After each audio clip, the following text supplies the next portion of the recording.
Now, it's funny, I talked to the president earlier today, and he says hello. Sorry I can't be here with you, but he's running all over the country. I'm running all over the country because we believe it's important to win, so we're taking a divide and conquer strategy. But he said, you know, JD, the crazy thing about Kamala Harris is, even though she said she wanted to defund the police and ban fracking, she said she wanted to shut down American energy, and she wanted to open the border, and of course she's done all these things, Kamala Harris now pretends that she agrees with me on everything. Now, you trust, or if you watch what Kamala Harris is saying, she actually says now that she pretty much agrees with Donald Trump on everything. Now, she's not implementing those policies, by the way. She could, as the vice president, get to work right now if she actually agreed with the president. So she's lying to the American people because she knows that her record is a disaster and her policies are unpopular. But I said to the president, you know, I think I actually know, sir. I know what's going on. She doesn't think she's going to win this race, so she's auditioning for my job. She wants to become Trump's vice president, I think, because she knows the jig is up. But America is too smart for it. We are not going to promote Kamala Harris. We're going to say, you're fired to Kamala Harris, and kick her out of Washington, D.C.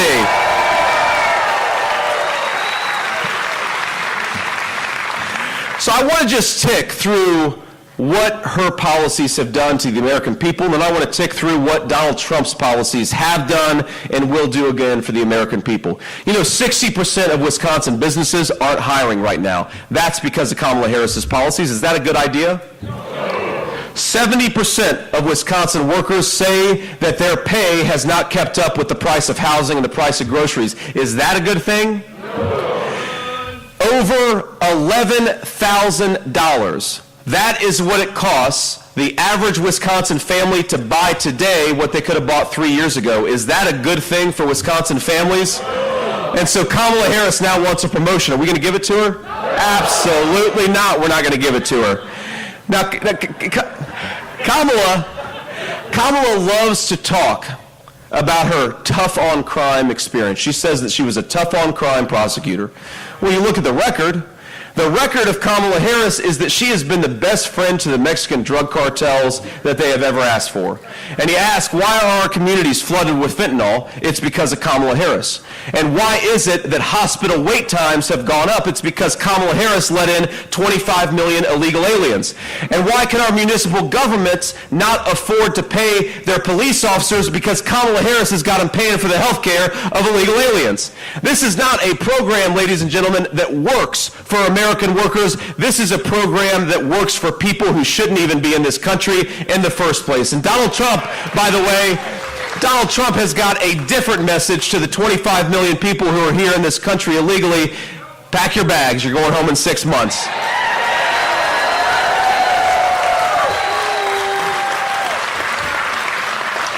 And look, it's a disaster not just for public safety, but it's a disaster for the wages of workers. We know that when you let in 20 million illegal aliens, 25 million illegal aliens, and you let them stay here, and you give them health care, then what does it do? It undercuts the wages of American workers. That's why a lot of Wisconsin paychecks are not keeping pace with the price of inflation, because Kamala Harris let in people who shouldn't be in this country to begin with.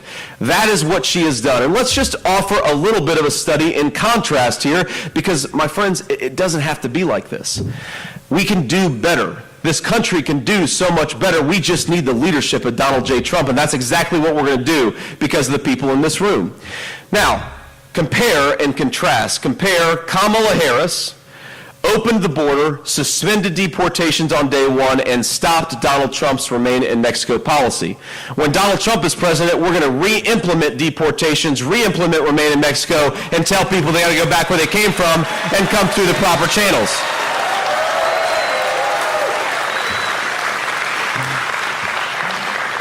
Kamala Harris shut down American energy, raised the price of gas and utilities on American families and American manufacturers. Donald Trump's message and solution is simple. Drill, baby, drill. Open up America's energy markets and get it from our own workers.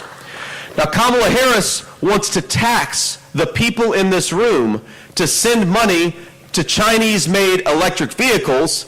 Donald Trump wants people here to keep more of their own money and to buy products that are made right here in the United States and stamped with Made in USA.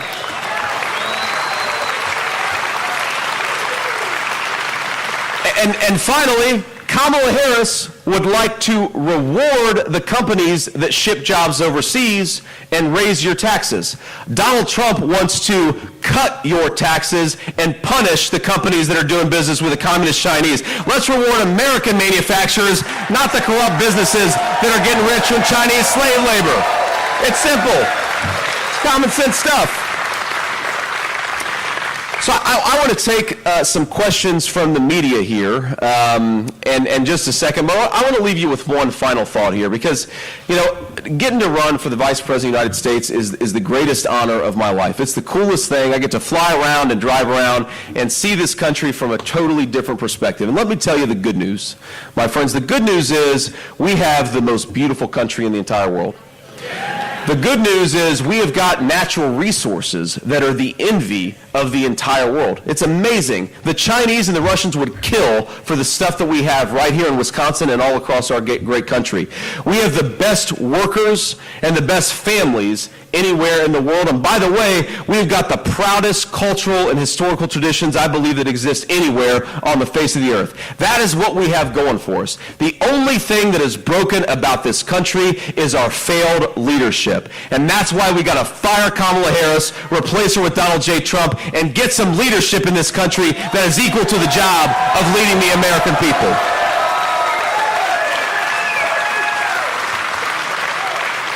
So it's going to start right here in Wisconsin. We're going to win this race. We're going to win Wisconsin. We're going to take back this country, and we're going to do it because of every single one of you. God bless you guys, and thanks for having me.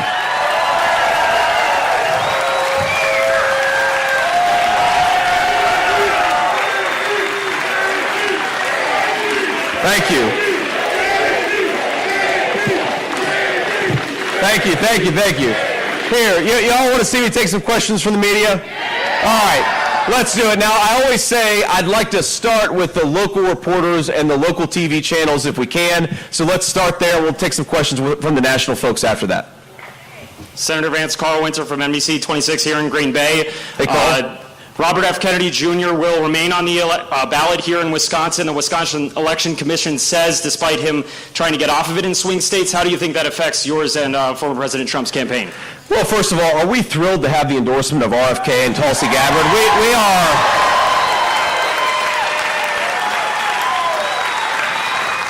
It's funny, as much as the media says that Trump is the candidate of division, the reality is that we, from Nikki Haley and Brian Kemp to RFK and Tulsi Gabbard, Donald Trump is the candidate of common sense and cutting out the craziness, and we're thrilled to have support from across the political spectrum. I mean, look, I think it's ridiculous that RFK has endorsed Donald Trump. He has petitioned to be taken off the Wisconsin ballot, but a bunch of bureaucrats are going to keep his name on the ballot because they think it'll hurt Donald Trump. I think we're going to win Wisconsin anyway, and we're going to fight for every single vote. That's our plan.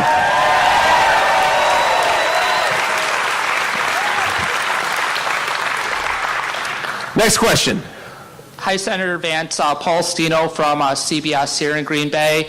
The Harris campaign, in their campaign commercials, when they have, campaigns, they accuse you guys of kind of catering towards rich people more so than middle class when it comes to your economic policies. When you hear that argument, what's kind of your rebuttal to that, or what would be your counter argument to their claim right there? Thank you. Well, look, my counter-argument is that Donald Trump is a president for every American citizen, rich or poor. We just want people to have a good life in this country that all of us love. It's that simple. Now, when she says, look, she says that Donald Trump and me are the candidates of rich people, here's my response to that. First of all, I grew up in a poor family, and I grew up in the kind of family that suffers when Kamala Harris and people like her don't do their jobs. And let me just give you one example. We know it gets cold in Wisconsin, right? A lot colder than it does in Ohio. You guys are tougher up here than we are down a little further south. And look, during a cold winter, I have been on the receiving end of not having enough money, and where my grandmother would say, well, honey, we just can't turn on the heater tonight. We can't afford it. And so maybe you sit in front of a space heater, or maybe you just throw on a few extra blankets. And that's what a lot of American poor families deal with during the depths of a cold winter. I believe that if you work hard and play by the rules, we are the richest and most prosperous country. Rich or poor, you ought to be able to turn your heater on and heat your homes in the winter. Is that a simple thing that all of us believe in? Now, clearly, Kamala Harris doesn't believe in that because she has pursued policies that are making electricity and utilities go up by 30, 40, and 50%. So when she says that she's the candidate of the little guy can't afford to heat their homes because of Kamala Harris's policies. The little guy can't afford to put groceries on the table because of Kamala Harris's policies, and the little guy can't afford to buy a home because of Kamala Harris's policies. She is the president of a corrupt leadership in this country. Donald Trump is the president of the people, and that's why we're going to win.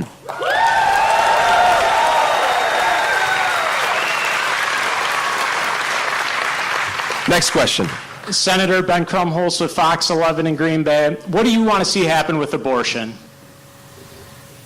Well, what I want to see happen with abortion is that each state, and this is President Trump's view to be clear, each state ought to make their own abortion policy. Okay? Wisconsin's going to have a different view than California. California's going to have a different view from Alabama.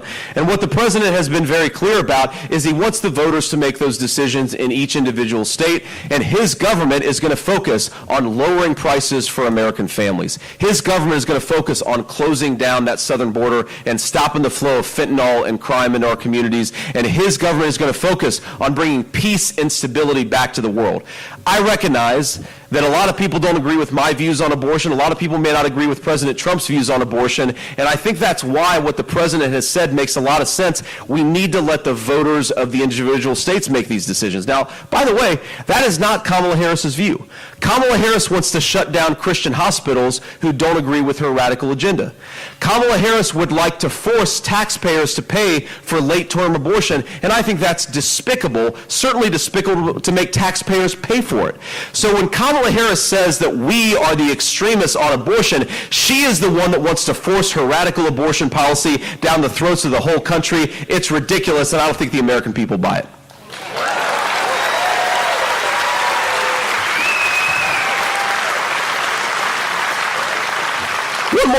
One more point on this, because it's so important. Look, the President of the United States, Donald Trump, believes in American families, and he wants Americans to be able to raise a family in comfort and stability. And I do think that we have become in this country, thanks to Kamala Harris's policies, anti-family. Who wants to start a family if you can't afford a home? Who wants to start a family if you can't afford groceries? Who wants to start a family if you feel like the President of the United States is not looking out for your interests? That is what Kamala Harris has done to this country. President Trump wants to give women and families choices. Let's have a pro-family country. Let's make it easier to bring new life into this world, and let's be a pro-family United States of America. That's our vision. We're going to fight for it.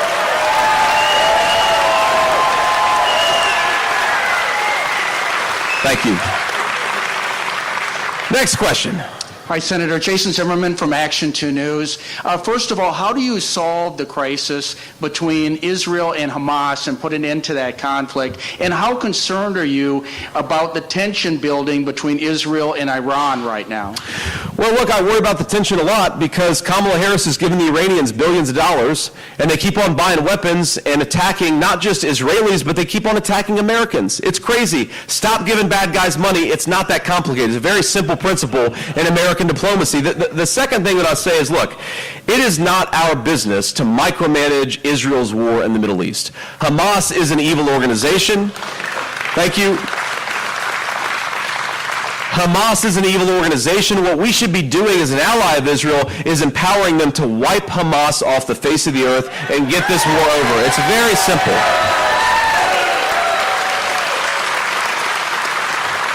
I think the problem with Kamala Harris's policies is it's like the dumbest of two possible worlds, right? You're saying that you want to, that's Kamala Harris for you, but you want to prolong She's saying that she wants the war to end as quickly as possible, but she refuses to provide the necessary stuff so that Israel can end the war as quickly as possible. She says that she cares about innocent civilian casualties, and I do too. I don't want innocent people to die in this conflict. The solution to that, though, is to give people precision weapons that minimize civilian casualties and let Israel destroy Hamas and get this thing over once and for all. That's simple. Kamala Harris is pursuing the worst of all possible worlds. Donald Trump's going to bring some peace and stability and some common sense back to the United States of America foreign policy.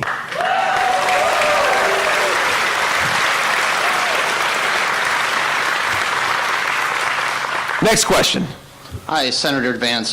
Joe Schultz, Wisconsin Public Radio. State data shows that since 2021, Wisconsin's had more job openings than people on unemployment. You know, President Trump has talked about mass deportation effort, largest in U.S. history. Does that run the risk of worsening the state's labor shortage? Well, look, we don't just want job openings, we want good job openings that allow people to provide for a family. And when you import millions upon millions of illegal aliens and you put them in the front of the line of American citizens, you destroy the economic foundation that allows the American people to get ahead in their own country. I do not buy for a second, do any of you buy for a second that the Kamala Harris economy has been good for American workers? Nobody buys it. Inflation has failed, wages have failed to keep pace with the price of groceries, the price of housing. So you've got people working harder and harder, feeling like they can't get ahead. They're in fact falling further behind as they work harder and harder. That is not an economic record to be proud of. And it's interesting that back when Joe Biden, remember him? He's still our president, technically. But back 6 weeks ago, when Joe Biden was still pretending that he was going to run for president, what the Democrats said is that our economy has been great for workers. And now, 6 weeks later, Kamala Harris is saying, yeah, the economy's been bad for workers, but don't blame me. Who am I? Well, the answer is, you're the vice president, do a better job, and we'd have a better economy.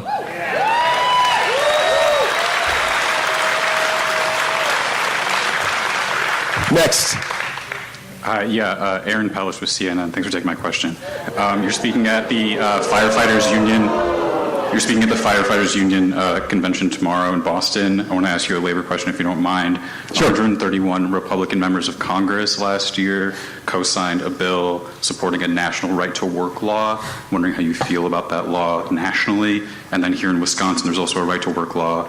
Over in Michigan, they repealed a right-to-work law that went into effect earlier this year. Wondering whether you support Wisconsin's policy to keep it or Michigan's to repeal it. Well, look, I'm not going to comment on what Wisconsin should do. Wisconsin ought to make its own decision on this, and Michigan ought to make its own decision on this. I did not sign on to the national legislation that you're talking about, and my view is the best thing for American workers, union and non-union alike, is rising wages, investing in American manufacturing, and investing in American workers, closing down that southern border. That's what workers need more than anything else. Safe communities and high wages, and that's what we believe in. So my message to the firefighters, it's been my same message to the police union. Of course, pretty much every police union in the country has endorsed me and President Trump. My message is, we want you to have safe jobs. We want you to be able to do what you can and do what you need to do without being destroyed by our public leadership, and we want you to have good wages for a fair day's work. That's true for the union workers, and that's true for the non-union workers too.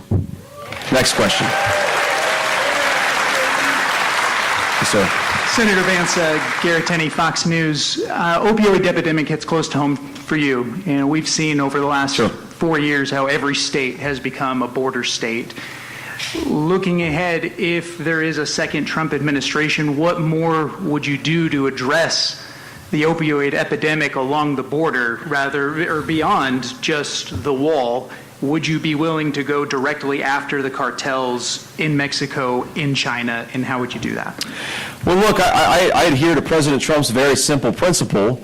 Kamala Harris wants to let the Mexican drug cartels do whatever they want and go to war against American law enforcement. I think we ought to empower American law enforcement and go to war against the Mexican drug cartels. It's one of the biggest terrorist organizations in the entire world. We cannot let them operate freely in our country. And the other thing that's driving the fentanyl problem, and you're right, I've been affected by this very personally. And so when I think about this issue, I think about all the kids that are praying at the bedside of their mom or dad because their mom or dad just had an overdose. Because I was that kid at one point in my life, and I was very lucky because my mom woke up and we got a second chance with my mom, and she's been clean and sober for almost 10 years. And what a great thing that is. What a great grace. And Mom was going around the campaign trail with me actually the last couple of days. She had a very good time, and again, I would not have had that second opportunity with my mom if the poison that's coming across today was coming across 15 years ago. We would have never gotten that second chance, and that's what I want. I want more American children to have second chances because we know addiction is a terrible scourge, and some people, they're able to kick it 2 days after they get that habit, and some people it takes years of getting back on the horse, falling off the horse, and getting back on. We just want to promote as many second chances as possible. And here's something else we have to do other than go to war against those drug cartels. We have got to tell the Communist Chinese Party, stop manufacturing this garbage and sending it into our country. And one of the things that Donald Trump doesn't get nearly enough credit for, and there's a lot of things, but towards the end of his last term, he was on the cusp of striking a huge deal that was going to shut down fentanyl manufacturing in communist China, would have saved hundreds of thousands of American lives, and Kamala Harris let that languish. Instead of fighting for Americans, she continued to allow the communist Chinese to make this garbage. Our promise and our threat to the communist Chinese ought to be, if you want access to American markets, if you want to sell your stuff in the United States of America, stop manufacturing this poison that's killing our citizens. You just need strong leadership to do it. Thank you all. And why don't we do one more question, and then we're going to have to hit the road. Thank you all. Senator Vance, Mike Bender with the New York Times. I know we've asked you a couple of times today about the issue at Arlington National Cemetery, and I know you've mentioned that the campaign had permission to film there. One thing I didn't realize earlier today is that it's a federal law banning political campaigns from filming at grave sites. So I guess the question is, since families, to the best of my knowledge, civilians aren't able to grant exceptions to that, whether or not someone who wants to be president should have to abide by that law. Well, Mike, look, I think the right person to ask is the Gold Star families who invited Donald Trump and lost a loved one because of Kamala Harris's failed policies. Were they happy to have the President of the United States there? And they would say, absolutely. Thank God somebody showed up. They wish Kamala Harris would have showed up, and she didn't.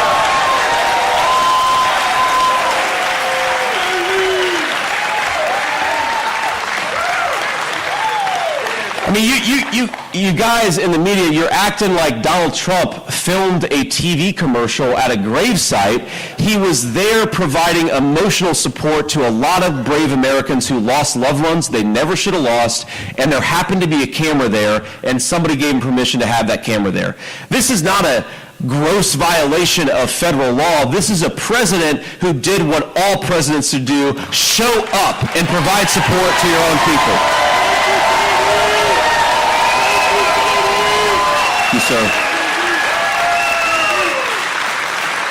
So again, I'm biased. I like Donald Trump.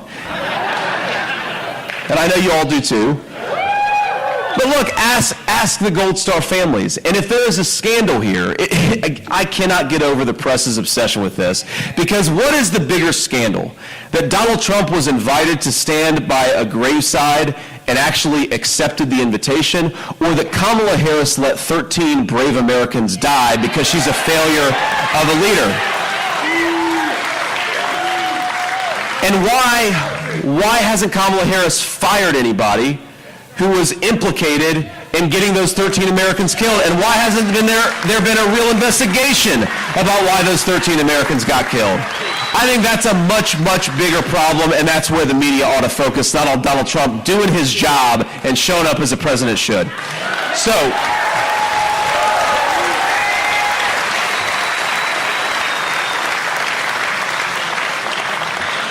I want to leave you with just a thought, because the media focuses a lot on what Kamala Harris said at the DNC. Did you all watch Kamala Harris's DNC speech?